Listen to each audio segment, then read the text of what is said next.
Nesta edição, o programa TVDH fala sobre democratização da comunicação. Eu, Marcelo Dantas, e a professora Andréa Trigueiro, jornalista, educomunicadora e defensora do direito humano à comunicação, recebemos a jornalista Martiene Oliveira, idealizadora do coletivo Sargento Perifa e integrante da equipe do Mapa da Mídia Independente e Popular de Pernambuco. Começa agora o programa TV Direitos Humanos. O TVDH é uma iniciativa da Cátedra Unesco-Unicap de Direitos Humanos do Helder Câmara, produzido por estudantes de jornalismo do projeto de extensão EducomDH, Educomunicação e Direitos Humanos na Mídia, uma parceria com a Cátedra Luiz Beltrão de Comunicação, o Centro Dom Helder Câmara de Estudos e Ação Social, o Movimento das Trabalhadoras e Trabalhadores Sem Terra, o MST, o Centro das Mulheres do Cabo e o Centro de Cultura Luiz Freire.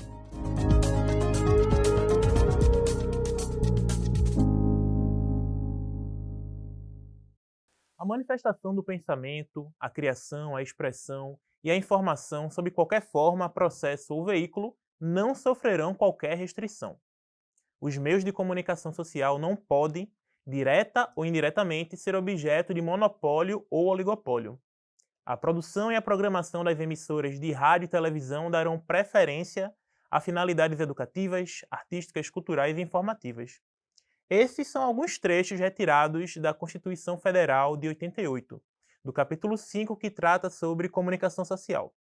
Mas a Carta Magna não é fielmente respeitada. O relatório O Jornalismo Frente às Redes de Ódio no Brasil, da ONG Repórteres Sem Fronteiras, revelou um dado muito preocupante para a democracia. A cada 3 segundos, um jornalista foi atacado no meio online.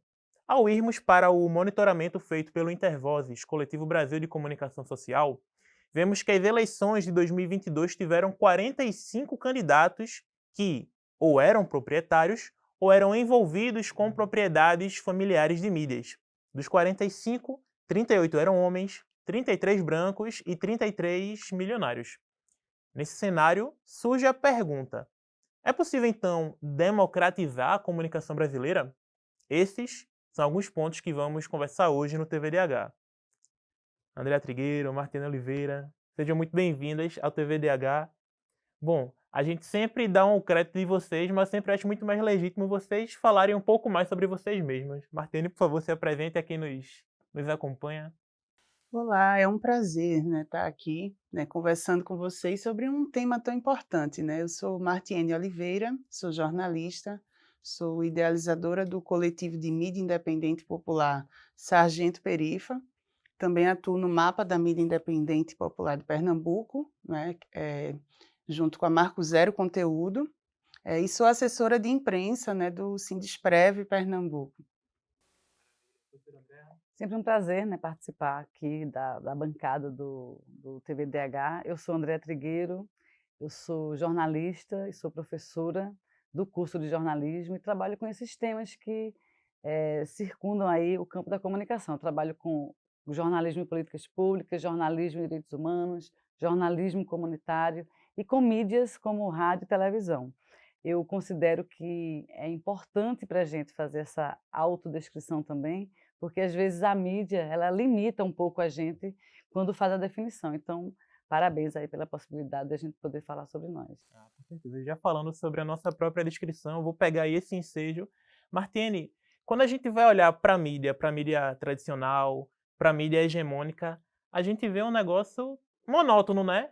É sempre a mesma coisa. E quando a gente vai para outros tipos de comunicação, quando a gente vai para a comunicação popular, uma comunicação independente, uma comunicação periférica, a gente já consegue ver uma diversidade que nos mostra a realidade e a cara do que realmente é o Brasil. Tu pode compartilhar com a gente um pouco sobre a experiência desse mapeamento que vocês fizeram junto com a Repórteres Sem Fronteiras também, não foi? Isso.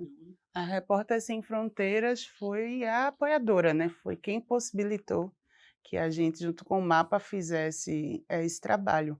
O Mapa da Mídia Independente e Popular de Pernambuco, a gente faz questão de usar essa nomenclatura, independente porque é o que diverge, o que diferencia, dos outros veículos, de mídia tradicional, levando em conta que não existe um sujeito social por trás, que geralmente é um político ou um empresário.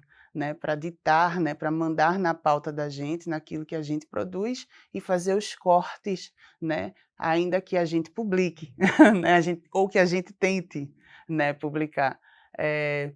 Em contrapartida, a gente também é popular, né, porque a gente entende também, principalmente nesse cenário, né, pós-2018, né, eleições, né, o cenário político que o país tem, né, hoje melhorou um pouco, mas a gente entende que existem veículos ditos independentes, mas que são veículos também que estão concentrados em falar de uma determinada bolha e que nem sempre essa bolha insere, né, abre espaço, é furada por pautas favelísticas, né, periféricas.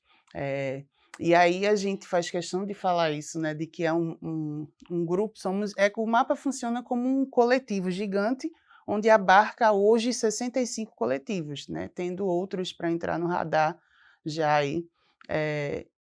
O perfil desses coletivos é a comunicação popular, né, é o combate ao estereótipo que se prega, principalmente sobre a favela, mas não só tem coletivo periférico, tem coletivo quilombola, coletivo indígena, né, das mais variadas bandeiras, né, e aí é dentro dessa perspectiva, né, de quebrar esses estereótipos pregados pela mídia hegemônica, né, que a gente vai trabalhando muitas vezes nem é numa comunicação online através do web jornalismo, muitas vezes não são jornalistas, o mapa em sua maioria não é composto por muitos jornalistas, né, eu acho que de veículos que a gente tem que são tocados por jornalistas, desses 65, a gente tem muito, assim, numa faixa de 10 veículos. O restante são pessoas, né, comunicadores, militantes, radialistas, gente que aprendeu a trabalhar com audiovisual, com fotografia, com lambes, com cartazes, com panfletos, com rodas de conversa, sociólogos, advogados, enfermeiros, pedreiros, donas de casa. E é esse povo, né, que a gente chama de comunicador popular. E é justamente essa galera com essa comunicação offline que tem trabalhado a educação midiática dentro das favelas, dentro dos territórios, né, para poder falar também, entendendo que a gente também é audiência, ainda que a gente não apoie sempre, ou na maioria das vezes não apoia a mídia hegemônica, mas a gente tem os nossos, né, que são a audiência da mídia hegemônica, né, do jornal policial, por exemplo, a audiência do jornal é a favela, porque é lá onde ela se vê. Então, até que ponto, né, esse morador ele vai assistir o jornal policial, dando audiência para aquele jornal que muitas vezes só está retratando o próprio genocídio dele, né, assim, o genocídio do povo dele, o genocídio do povo negro, e sem ter nenhuma criticidade midiática. A partir do momento que a gente começa a conversar sobre criticidade midiática, sobre esse tipo de educação, o morador ele começa a olhar aquele jornal, né, de uma forma crítica mesmo, né, dizer, não, por que é que vocês estão me retratando desse jeito? Vou mudar de canal. E aí eu acho que através disso a gente consegue, né, transformar um pouco esse tratamento, né? Sim. Professor, aí quando a gente vai olhar esses exemplos que Martini trouxe, acaba sendo uma contraposição direta, assim, né? Quando a gente vai olhar para a Constituição em relação aos oligopólios e aos monopólios, né? Quando a gente pensa em quem são os donos da mídia, porque é muito mais do que o jornalista, né? Do que necessariamente o repórter, o editor, mas que tem outros interesses por trás. Quando a gente pega esses exemplos que Martini trouxe e a gente olha para a Constituição dessa proibição, né, de existir o monopólio ou oligopólio. Qual é a diferença do que está escrito para o que é real no Brasil? Total, né? A gente precisa explicar para quem acompanha a gente que quando a gente fala de comunicação ou de mídia, ali dentro cabe muita coisa, né? Martini até explicou isso bem. Você não está falando só de jornalistas, nem só de radialistas, você está falando de uma infinidade de pessoas que têm o direito humano à comunicação garantido nessa mesma legislação e em outros documentos, e que na prática isso não acontece nos veículos hegemônicos. O que são os veículos hegemônicos? São esses jornais impressos, emissoras de TV, emissoras de rádio que a gente conhece, que são veículos de comunicação de massa. Mas a gente vai ter uma mídia popular e uma mídia independente que é formada por coletivos, por pessoas de periferia, por pessoas de periferias não geográficas, né? Porque se a gente falar, por exemplo, da população LGBTQIA+, essa população vive à margem, né? Nas periferias da sociedade que a gente vive. Então, esses grupos, a eles não é permitida essa democratização, a menos que se façam iniciativas como essas. E aí é importante dizer também que nenhum direito ele foi dado para a gente de mãos beijadas. Ele não caiu no nosso colo assim como um presente. Sempre é fruto de um movimento da sociedade. E é esse movimento social que Martine faz parte, né? O próprio Sargento Perifa, o próprio MAPA e outras instâncias, são esses movimentos dessa sociedade que garantem, por exemplo, a democratização da mídia. Porque se, por um lado, a Constituição, a Declaração Universal e outros documentos legais garantem vários direitos, já estão assegurados na lei, para ter o acesso a um caminho gigantesco. Às vezes é difícil esperar que essa democratização aconteça de maneira como uma política pública, por exemplo, e aí é preciso ter iniciativas como essas, mas, por outro lado, a gente tem que fortalecer as iniciativas sociais, mas cobrar, sim, que a Constituição seja cumprida, que não se permita propriedade cruzada, por exemplo, de meios de comunicação, por exemplo, um grupo ter um rádio, uma televisão e uma revista. Isso é propriedade cruzada, não pode. A gente precisa lutar contra isso também, porque existe um malefício gigantesco. Imagine você que, a partir de agora, toda a população brasileira vai se informar somente através do TVDH. Isso vai dar um problema, porque a gente não vai dar conta de todas as pautas, não vai dar conta de ouvir todos os atores envolvidos com aquele fato, com aquela notícia, ao passo que, se a gente tivesse um TVDH aqui, um outro tipo de programa ali, uma outra emissora daquela outra forma, e a gente pudesse apresentar a diversidade que é a nossa sociedade, aí sim teríamos a Constituição sendo cumprida, né, sendo respeitada, e a democratização sendo permitida, sendo acessada por todo mundo. Essa sua fala nos deixa com um gancho perfeito para o segundo bloco. No próximo bloco, a reportagem de Maria Clara Monteiro é sobre o papel dos movimentos sociais na democratização da comunicação. A gente volta no instante.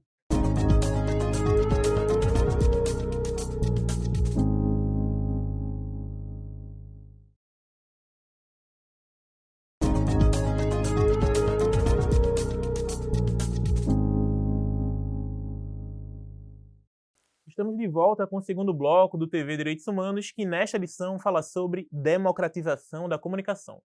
Agora a gente vai para a reportagem de Maria Clara Monteiro. Nos dias de hoje, a comunicação se tornou essencial. E esse cenário não é diferente nos movimentos sociais. Sem muitos recursos, o terceiro setor atua se baseando em uma nova visão de direitos humanos para informar, divulgar e propagar ações das próprias comunidades. Frequentemente, essa forma de comunicação é o único meio de acesso e representação de muitas pessoas. Mesmo diante dessa importância, esse trabalho ainda é, muitas vezes, invisibilizado pela mídia tradicional, como explica Admirson Júnior, do Fórum Nacional pela Democratização da Comunicação, o FNDC. Ele atua no combate à concentração econômica da mídia. A comunicação no Brasil é uma concessão pública de que é um direito do cidadão ter acesso à comunicação e ter acesso à informação. Infelizmente, as concessões no Brasil, elas só beneficiaram os poderosos e elas hoje estão na mão das famílias ricas desse país, das poucas famílias ricas desse país. E com isso, a comunicação ela é restrita, mesmo ela tendo na Constituição a garantia da complementariedade, que garante que tem que ter a parte pública, que tem que ter o acesso da sociedade civil aos meios de comunicação, isso hoje não está materializado. Então, é difícil para que a sociedade civil veicule os seus informes, os seus conteúdos, os seus pensamentos dentro dos canais de comunicações tradicionais. Para isso, existem as mídias alternativas que hoje são muito utilizadas pela sociedade civil. Só existe uma sociedade democrática se tiver uma comunicação pública e democratizada. Com o objetivo de mostrar uma realidade quase sempre esquecida, o projeto Favela em Pauta traz a perspectiva jovem e periférica para o centro das narrativas. Favela em Pauta, inicialmente, começou a ser construída a partir de uma bolsa de reportagem que o jornal The Guardian estava fornecendo para que jornalistas de periferia lá do Rio de Janeiro pudessem contar como estava sendo a Copa para as pessoas que moram na favela, né, a partir da perspectiva dos favelados. E aí esse foi o pontapé inicial do Favela em Pauta. Um dos entraves maiores que a gente está passando, que a gente passa, é muito comum, né, em outros veículos de comunicação independente, que é o da sustentabilidade, né? Assim, a gente tem muita ideia, tem muita ideia de pauta, tem muita ideia de como fazer a pauta, de como cobrir, de quem chegar e falar, de quem visibilizar, mas a questão financeira assim, impacta bastante. Andrea, pegando esse ensejo, compartilha também para a gente um pouco sobre como é que é o contexto de Pernambuco nessa atuação, né? Por exemplo, a gente tem o FOPECOM, que é o Fórum Pernambucano de Comunicação. Como é que ele se envolve no sentido da luta pela comunicação, pelo direito à comunicação, pela democratização da comunicação? Perfeito. O FOPECOM é um exemplo muito bom para a gente, porque ele é composto justamente por coletivos, iniciativas populares, pesquisadores, professores, gente que está fazendo, né, está com a mão na massa. E essas pessoas, elas têm uma inserção política muito forte, né? Você vai ter, por exemplo, quando a gente fala de comunicação pública, né, aqui em Pernambuco a gente tem a TV Pernambuco, e em Pernambuco esse programa é exibido pela TV Pernambuco, você tem a Rádio Frecaneca, você tem a rádio e a TV universitárias, então você tem uma comunicação pública bastante relevante. O papel do FOPECOM, por exemplo, é garantir que essa democratização nos meios de comunicação pública seja de fato, esteja presente. A comunicação pública dê espaço, abra espaço, lance editais de ocupação da faixa, né, da grade de programação. E aí você vai ver, né, essas emissoras, programas produzidos pela sociedade civil organizada sendo veiculados. O TVDH é um exemplo disso, mas você vai ter inúmeros. E o FOPECOM tem um papel muito importante nessa fiscalização, nessa proposição, nessa mobilização, né? Por exemplo, a Rádio Frecaneca, ela foi criada há muitas décadas, mas só há pouco tempo ela, de fato, entrou no ar com uma programação diversa, porque nos seus anos iniciais, por exemplo, ela era chamada de rádio pendrive, que só tocava música.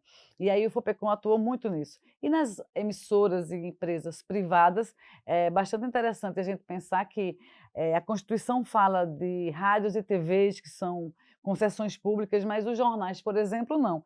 Mas aí o FOPECOM entra para dizer, olha, mesmo assim, o peixe lá na peixaria, lá do Pina, não é uma concessão pública e nem por isso a vigilância sanitária fica impedida de monitorar e de fiscalizar para que seja uma entrega de qualidade. Então, o FOPECOM atua também na comunicação privada, digamos assim, que embora não seja pública, também tem compromissos sociais que precisam ser respeitados e atendidos. E aí o FOPECOM pega essa força, né, da sociedade e joga nas mobilizações para que a comunicação seja de fato democratizada, diversa e plural, como deve ser. Martiene, e a experiência do coletivo Sargento Perifa? Porque no nome do coletivo, que é bem maior do que eu estou falando aqui, tem comunicação na palavra e na ação prática. Vocês fazem muita coisa de comunicação e fazem muitas coisas também que vão para além da comunicação, né? O que a gente não pensaria logo de cara, oxê, e tem a ver? E como é que é esse papel? Porque vocês também, enquanto sociedade civil organizada, vocês enquanto movimento social, acabam construindo muito forte, né, esse papel de democratizar dentro dos seus territórios. Compartilha um pouco com a gente? Isso, eu acho que hoje o maior objetivo, né, do Perifa, que apareceu logo quando a gente criou o censo, né, a ideia do coletivo foi se tornar um veículo de mídia que noticiasse as coisas do território, né, do Córrego do Sargento. E aí vem o censo. Aí o primeiro censo que a gente faz, né, com 2 meses de criação do veículo, apontou que nem 20% da comunidade tinha letramento racial. E aí já era um grande objetivo, né?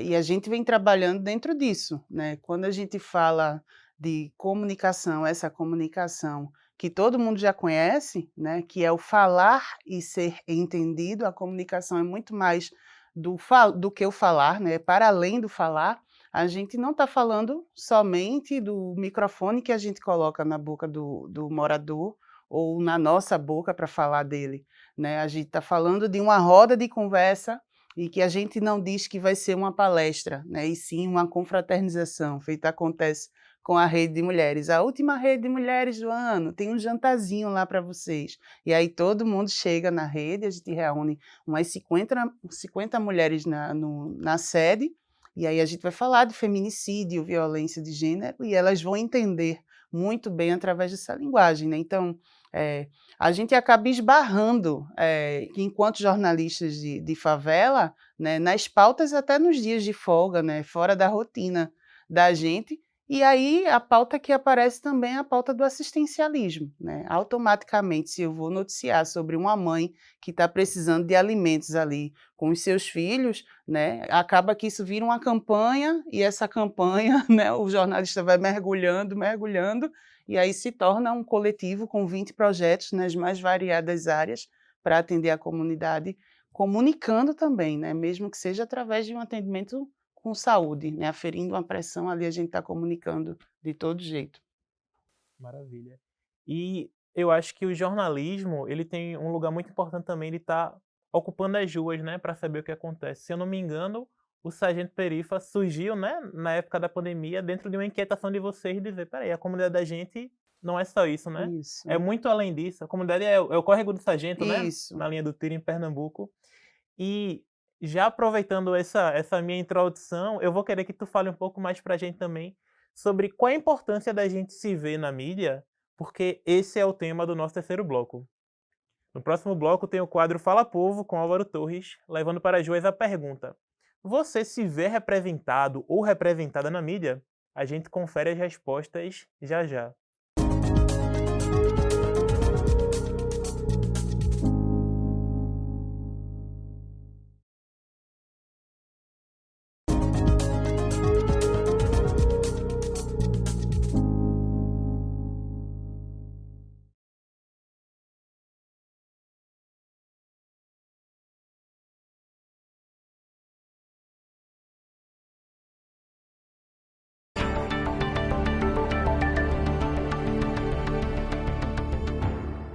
A Constituição Federal Brasileira de 1988 assegura o direito de liberdade de expressão à sociedade, mas na mídia tradicional, nem sempre os discursos favorecem todas as esferas sociais. Os grupos menos favorecidos possuem raras aparições no decorrer da história, mesmo com as recentes lutas e debates de inclusão.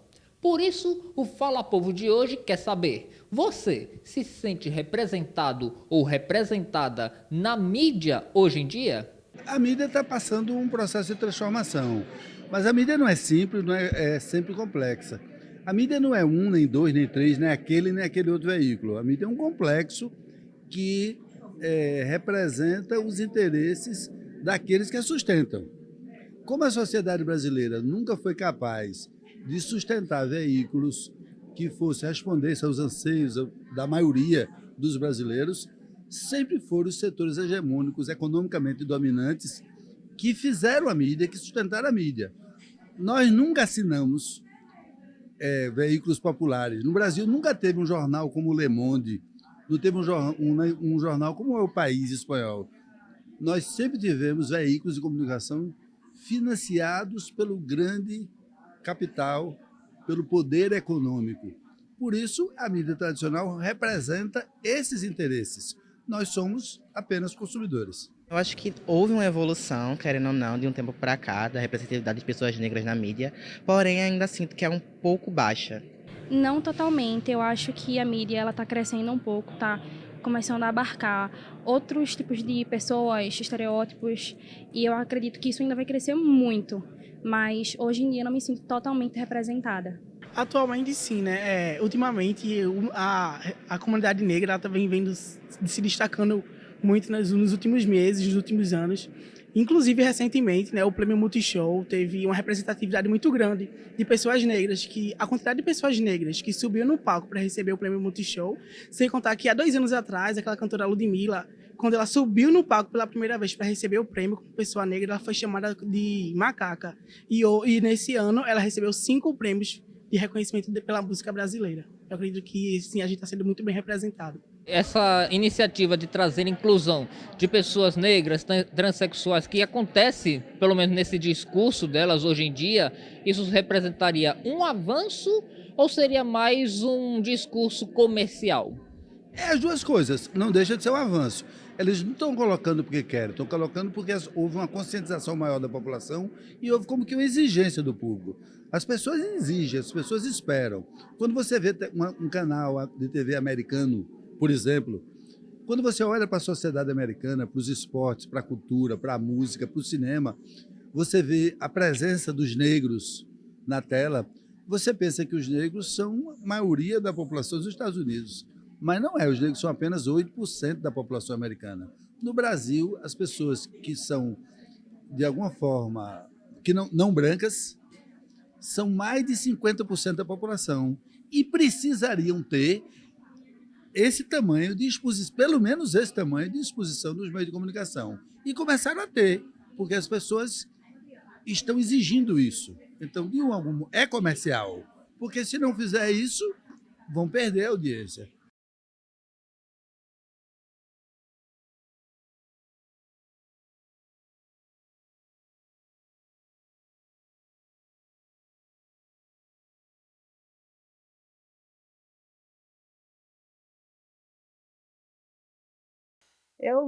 Eu acho que a minha resposta ela vai contemplar todas as respostas, né, dos entrevistados. Eu acho que a gente tem representatividade, mas não tem proporcionalidade, isso é importante. E também a gente precisa refletir sobre o que é essa representatividade. É claro que um corpo negro, né, na frente da TV, né, num jornal consideravelmente popular, né, de elitizado, é importante também. A gente tem uma Maju Coutinho, por exemplo, no Fantástico, é representatividade. Mas a gente também tem que refletir sobre o quanto as pessoas negras, até quando ocupam esses espaços, que é com muita dificuldade, elas são engolidas pelo capitalismo, né? Então, se eu estou falando de um veículo de mídia tradicional, eu estou falando que essas pessoas têm um patrão. E em que lugar elas vão estar ali, né? Assim, qual o poder de voz que elas têm ali dentro daquele veículo, que para quem está de fora assistindo, diz, tem uma mulher negra ali, é massa. Né? A menina negra que vê uma Maju Coutinho, ela pode querer ser repórter, né, querer ser uma jornalista por conta disso, mas o sujeito social, que se vê como um sujeito político, né, a menina feminista militante, ela já vai olhar um corpo negro, mas ela vai aprofundar mais, assim, está representando a gente, né, está se posicionando, né, quando a pauta for uma pauta que coloque a gente dentro de outro estereótipo, dentro de outra margem, né? A pessoa tem voz para isso, ou o emprego dela não permite, né? A posição que ela está, que ela lutou muito, inclusive, para chegar ali, né? Ela não ganhou aquilo de presente de forma alguma, e é importante também que a gente pontue isso, né? Até que ponto ela consegue ter voz? Então, eu acho que a gente tem uma representatividade limitada, né? E é muito importante que a gente reflita também, né, sobre as pessoas que nos representam nas grandes mídias, né, se elas realmente estão visibilizando a nossa voz ou se são somente um corpo ali dentro, né, não falando de Maju Coutinho, que para mim é uma pessoa que se destaca, assim, representa em muito, né, mas de outros jornalistas negros mesmo, que a gente vê que muitas vezes é só mais um ali que não faz diferença se ele é negro ou branco, né, para quem está ali dentro daquele sistema.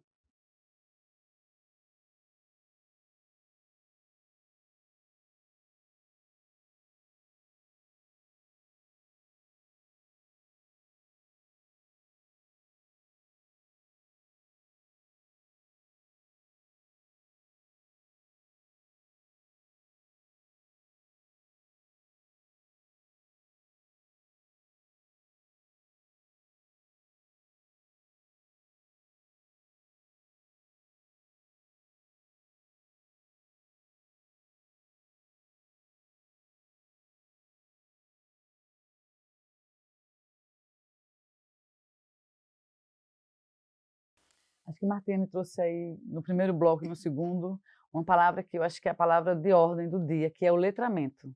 O letramento é basicamente você ser alfabetizado, digamos, em determinado tema. Então, ela já falou aqui de letramento midiático, falou de letramento racial.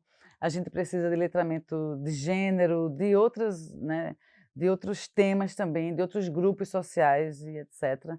E quando a gente vê essa enquete, esse Fala Povo, a gente vê que o letramento midiático ele realmente faz falta, porque, como o Martini também falou, quando você às vezes quando você consegue ver que há corpos negros, mas vale também perguntar se eles estão lá quantitativamente, eles estão qualitativamente. Por exemplo, eu tenho pessoas negras em todas as instâncias de poder, por exemplo, numa emissora de TV, eu tenho repórteres que são negros, eu tenho chefia de reportagem que é negra, eu tenho apresentadores e apresentadoras que são negros e negras, ou eles estão ali apenas para cumprir uma cota, cumprir um papel, e às vezes não tem essa ascensão que outros poderiam ter. Então, é importante também a gente ver se essa presença, se essa diversidade, se essa representatividade, ela tem qualificação, se ela realmente tem essa qualidade. Porque, por exemplo, a gente conversava aqui no intervalo, eu posso ter, por exemplo, na Câmara de Vereadores, uma mulher que não vai defender as pautas que as mulheres do movimento de mulheres defendem, vai de encontro a isso, né? Não vai ao encontro. Então, é importantíssimo que a gente pense na perspectiva do letramento de todas as formas para que a gente entenda como lidar. Por exemplo, cadê as pessoas com deficiência apresentando telejornais, sendo repórteres, pessoas cadeirantes, pessoas com Down? A gente tem uma experiência aqui na Unicap com pessoas com Down que apresentam podcast.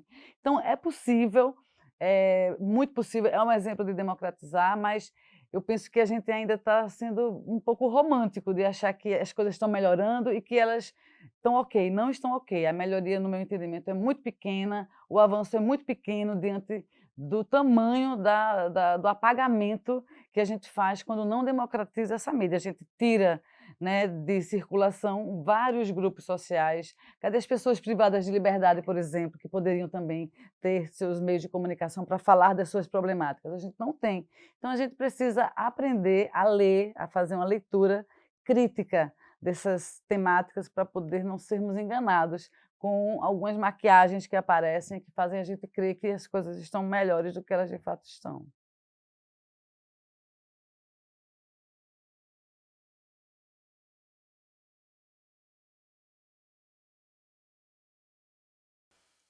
Eu acho que eu acabei respondendo isso, né, na pergunta anterior. Eu me sinto representada dentro da cor, né? Eu acho que a cor, mas quando a gente fala de como sujeito político, né, para visibilizar a minha voz, não, né? E eu acho que acaba que o Estado, né, quem está no controle acha que engana a gente, né, nesse negocinho, pode até enganar, né, quando a gente não tem o letramento, que a Andrea falou muito bem aqui, apresentou muito bem, né? Mas quando a gente tem um letramento, a gente não se satisfaz, não se contenta, né, somente em ter alguém ali da minha cor, né, falando. Eu quero que seja alguém da minha cor com liberdade de falar, né, que é totalmente diferente.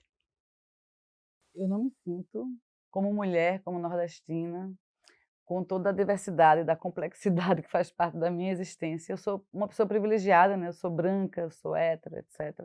Mas mesmo assim, nas minhas particularidades, eu não me sinto. Eu penso que as mulheres ainda aparecem menos, aparecem de forma não qualificada. Eu acho que a mulher que aparece não é a mulher que eu sou, não é boa parte das minhas amigas, que são mulheres, sei lá, que estudam, trabalham, têm filhos, casam, são mulheres independentes, feministas, românticas e militantes.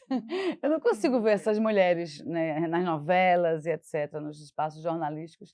Então, ou é uma mulher dona de casa, ou é uma mulher que só trabalha, ou é uma mulher... Então, acho que essa diversidade que faz parte da existência de cada um de nós, acho que a comunicação não dá conta, meio que encaixota a gente, ou é uma coisa ou é outra, e eu gostaria de me ver, né, representada de outras formas também.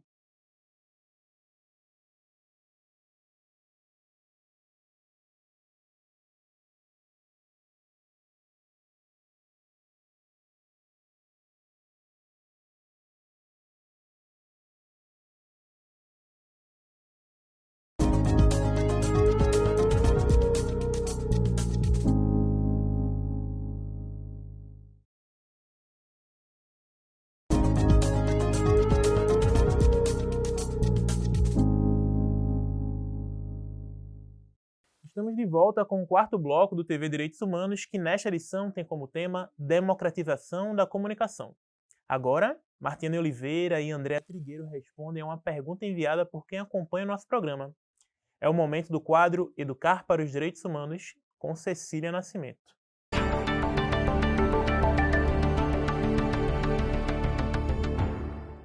O acesso à comunicação é um direito básico e garantido por lei. Segundo a Constituição, no artigo 220, é dever do Estado garantir a liberdade de expressão e o fim da censura. No entanto, com as mudanças de comunicação, como na internet, é necessário que existam mudanças também no Estado. E foi por isso que a assistente de administração, Aldênia Pereira, nos perguntou: se houver uma regulação e um controle social dos meios, podemos acreditar que a comunicação ela vai ser tratada como um direito da sociedade? Aí é com vocês. Quer começar, professora? Vamos lá. Olha, quando a gente fala de regulação e de controle social, a gente está falando de instrumentos democráticos para que seja possível disciplinar, vamos dizer assim, com a participação de todos, de todas, algum serviço que o Estado oferece. Então, regular a comunicação e, ao mesmo tempo, permitir que a sociedade civil dê os seus pitacos, né, através de conselhos, de fóruns, de instâncias que estão previstas dentro do próprio sistema jurídico brasileiro. O que acontece é que isso é muito difícil de acontecer. No Brasil, a comunicação, o jornalismo, que deveriam ser bens sociais, são vistos como produtos vendáveis. Essa audiência, né, que se busca, né, poucas famílias mantêm o controle dos meios de comunicação em busca de audiência, porque é a audiência que faz com que essas empresas tenham publicidade que vale muito dinheiro e assim elas sobrevivam financeiramente, enriqueçam, né, os seus donos. Então, esses donos da mídia têm muita dificuldade em abrir mão disso no sentido de democratizar essa mídia para que todos e todas possam produzir, possam receber, como a própria Constituição garante. E esse controle social também é um desafio para os donos da mídia, porque você imagina ter um negócio onde agora o consumidor vai poder ter assento num conselho e vai dizer: não gostei dessa programação, não gostei que esse programa foi racista, foi misógino, ele foi, enfim, né, feriu algum direito de algum grupo. Então, esse controle social e essa regulação, no meu entendimento, sim, trariam para a gente um cenário de democratização de fato, da participação, da regulação, do controle. E quando a gente fala controle, não está falando de censura, porque existe inclusive uma narrativa de que o controle social externo seria uma censura. Não é. É importante dizer que a censura é não deixar veicular antes que seja veiculado, é impedir a veiculação. E essa censura já ocorre nos meios de comunicação privados, né, comerciais. Existe censura econômica, censura política. Controle social é outra coisa. Você tem a liberdade de fazer sua programação e eu tenho o dever de te dizer se aquilo feriu a legislação, feriu direitos humanos ou se atendeu aos pré-requisitos necessários. Então, para mim, o controle e a regulação são instrumentos democráticos que permitem, sim, a democratização da mídia. Que bom seria se isso acontecesse. Martiane? A Andréa falou tudo, né? Eu concordo com ela, eu acredito que em um mundo ideal, né, a regulação e o controle social faria efeito, sim, né? Eu acho que daria certo, mas, contudo, eu acredito também que isso é muito difícil. Enquanto houver dinheiro, né, e o dinheiro ele não vai ser extinto, né, eu acho que vai continuar havendo desigualdade. Enquanto ocorrer desigualdade, a gente não tem democracia, né? Então, se não tem democracia, a gente está falando de várias outras questões, né? Está entrando também nessa questão aí, porque se a gente não consegue democratizar, né, as nossas opiniões, né, a nossa participação, né, naquilo que a gente consome, naquilo que a gente quer ver, né, de mídia, a gente também não consegue ter essa ideia, né, que seria maravilhosa, né, se ela pudesse fazer efeito e realmente acontecer. Martiane, e qual é a importância da gente entender a comunicação como um direito? Porque ter esses mecanismos, eles ajudam muito nesse sentido da democratização, né? Que no final da pergunta é para que a comunicação seja vista como direito da sociedade.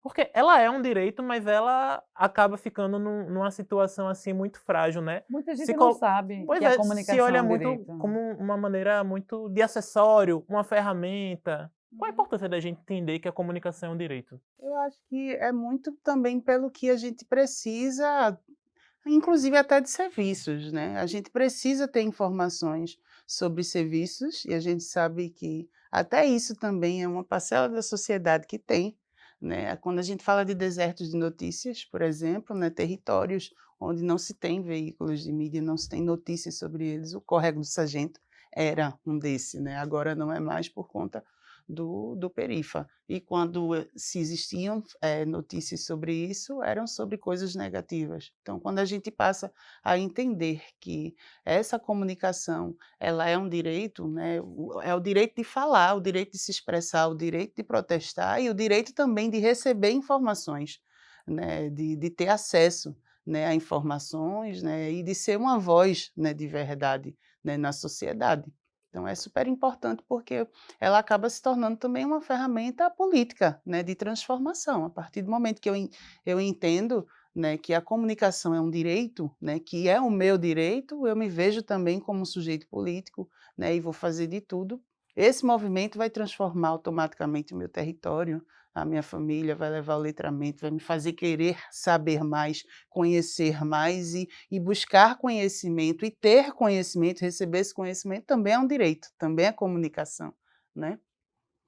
Então, nessa nossa missão de estar promovendo e defendendo os direitos humanos e a comunicação sendo direito humano, que a gente segue para o nosso quinto e último bloco. Depois do intervalo, tem o quinto e último bloco desta edição do TV Direitos Humanos. Daqui a pouco a gente está de volta.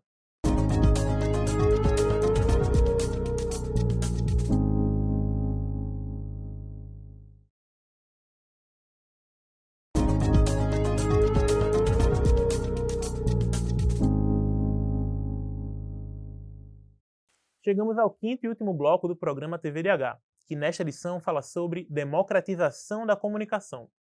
Para isso, contamos com a presença da professora Andréa Trigueiro, jornalista e educomunicadora e defensora do direito humano à comunicação, e da jornalista Martine Oliveira, idealizadora do coletivo Sargento Perifa e integrante da equipe do MAPA da Mídia Independente e Popular de Pernambuco. Bom, eu acho que o finalzinho do bloco nos permite continuar começando com Andréa. A gente entendeu que a comunicação é um direito, mas será que a gente entendeu que a comunicação é um direito humano e que ele está associado aos outros direitos? Fazendo um pouco aí um complemento do que Martina falou no último bloco, eu fiquei aqui inquieta querendo falar, mas o bloco estava terminando. Está nos seus créditos, defensora do direito humano à comunicação. Porque, na verdade, o jornalista, se for ler o Código de Ética, vai ver lá que nós devemos defender os preceitos contidos na Declaração Universal dos Direitos Humanos. O texto é esse. Então, se a gente deve defender os preceitos contidos na Declaração, nós somos defensores de direitos humanos, né? Na natureza da nossa atividade profissional. E aí uma coisa que eu queria complementar um pouco a fala de Martine é que o direito humano à comunicação ele é tão importante e é tão negligenciado, né? A gente fala, meu direito de ir e vir, meu direito a uma escola pública de qualidade, meu direito à saúde, mas o direito à comunicação a gente não costuma ver as pessoas reivindicando. E, no entanto, o direito humano à comunicação, além de estar garantido em vários documentos legais, está na Declaração dos Direitos Humanos, está na nossa Constituição, está em outros documentos, ele é um direito garantidor de outros direitos. Ele é um direito pelo qual perpassam todos os demais, porque, como Martine falou, a gente precisa, através dos meios de comunicação, acessar informações importantes, saber dos serviços, saber de notícias que dizem respeito à nossa comunidade, ao nosso estado, ao país onde a gente está, ao planeta. E aí o direito humano à comunicação ele é esse direito que é um grande guarda-chuva. Dentro dele, né, cabem outros direitos, além desses já citados, mas o direito, por exemplo, à liberdade de expressão, o direito ao livre pensamento, né? É a partir do direito humano à comunicação que a gente pode ter a fala de muitos grupos sociais que foram negligenciados e apagados e silenciados durante toda a história, como, por exemplo, os povos indígenas, os povos negros, a população LGBTQIAPN+. Então, é o direito humano à comunicação um grande guarda-chuva para que a gente possa ter acesso aos demais direitos. Quem tem mais direitos violados são as pessoas que não conhecem os seus direitos, né? Você, às vezes, vai num lugar, compra uma coisa e não pode trocar, e aí você tinha direito de trocar, mas você não sabia, então você não reivindica.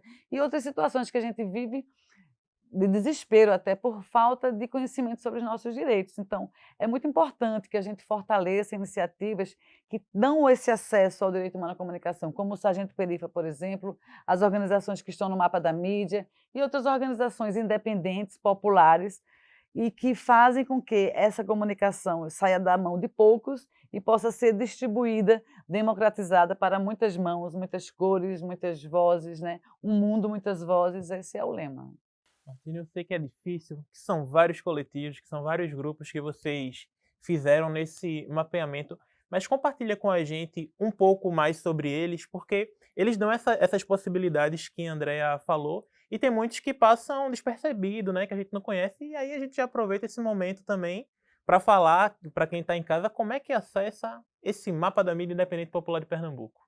Isso, o mapa da mídia independente popular, você consegue acessar facilmente no Google, né? Como é de Pernambuco, então se você coloca exatamente essa nomenclatura, só tem ele, né, nesse formato, e o site é como um mapa mesmo, assim, né? Você consegue identificar por bairro, por cidade, né, cada coletivo, o perfil desses coletivos, o que é que esses coletivos estão fazendo, as bandeiras que eles levantam, quem está por trás, né, telefone para contato, rede social, né, assim como o coletivo Sargento Perifa. Né, só fazendo um gancho, né, complementando a fala de Andrea, né, quando ela fala que quem não conhece seus direitos tem seus direitos violados, né, é muito real isso, né, inclusive no trabalho dos coletivos. Né, no nosso território a gente vê, quando a gente leva a informação para um morador, por exemplo, que não se reconhecia como negro e sempre se dizia moreno, ou seja, ele sabia que era negro, mas ele tinha medo de se reafirmar negro.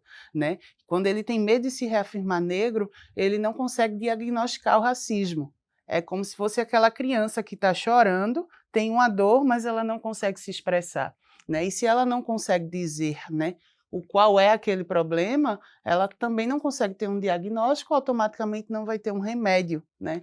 E isso é muito real. A gente tem exemplos de moradores que acabaram que com o letramento, né, se reconhecem como pessoas negras e conseguem hoje identificar o racismo facilmente ao ponto de mandar áudios, né, no grupo de WhatsApp do Perifa e dizer isso foi porque eu sou preto, né, numa violência policial, e de mulheres que, por exemplo, estavam silenciadas, né, numa comunidade onde o número de agressões de gênero era grande, de violência doméstica, e com a rede de mulheres, numa primeira conversa que a gente tem sobre violência de gênero, a gente consegue, a conversa foi na segunda, na quarta-feira a gente já tinha 5 casos apontados, e as mulheres que participaram dessa reunião, revoltadas, querendo fazer um movimento, né, com cartazes espalhando pela comunidade, né, para falar com mensagens para as vítimas e para os agressores. Então, eu acho que isso é um exemplo claro, né, de que quando a gente consegue comunicar, né, que é justamente esse falar e ser entendido,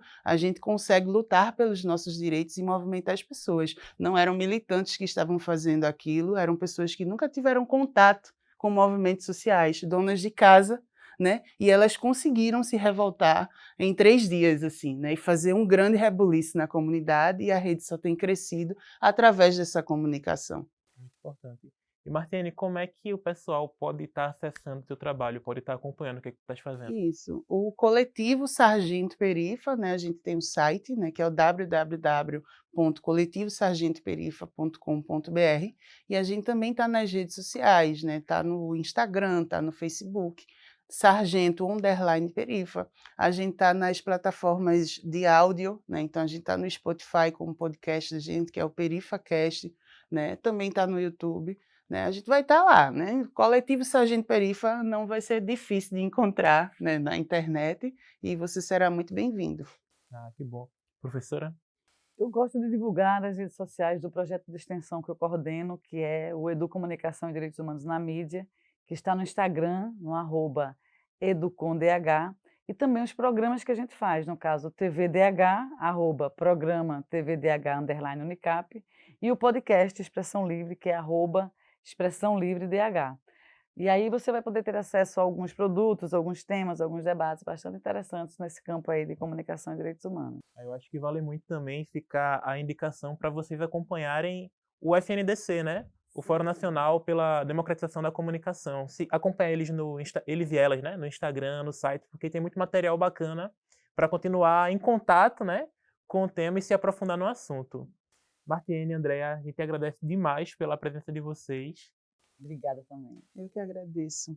E o TVDH vai se encerrando.